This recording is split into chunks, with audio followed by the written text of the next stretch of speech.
Po tash këtu duhet kuptohet se vetëm 5-10% të pacientëve zakonisht sipas statistikave e kanë këtë biomarker, domethënë të detektueshëm. Edhe pse është pa se rezultatet kanë qenë të ndjeshme, të favorshme të këtij studimi, që ka qenë që është akoma në fazën e tretë dhe i duhet kohë për t'u aprovuar për trajtim.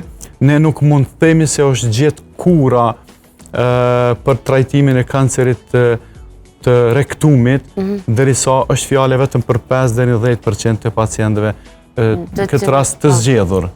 Para te edhe është problem të diskutohet me konceptin të thuhet se është gjetë kura në përgjithësi për trajtimin e kancerit.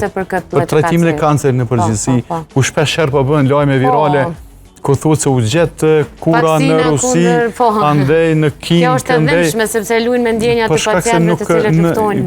Po jo, nuk duhet mendojmë në këtë formë për gjetjen e trajtimit të mirë fillt të një pacienti me sëmundje malinje. Me një fjalë e thatë shumë mirë ma herët që duhet ta trajtojmë sikur një person që ka diabet dhe trajton sëmundjen e vet kronike, që e din që ka me qenë një sëmundje që unë i tham shumë elegante, sepse diabeti është një sëmundje që duhet ta bësh një jetë shëndetshme domosdoshmërisht. Në një formë duhet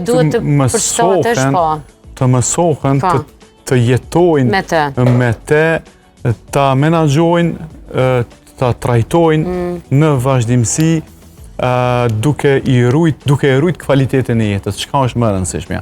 Domethënë, kjo është ai koncepti që në përgjithësi po targetohet në trajtimin e pacientëve me sëmundjeve malinje globalisht.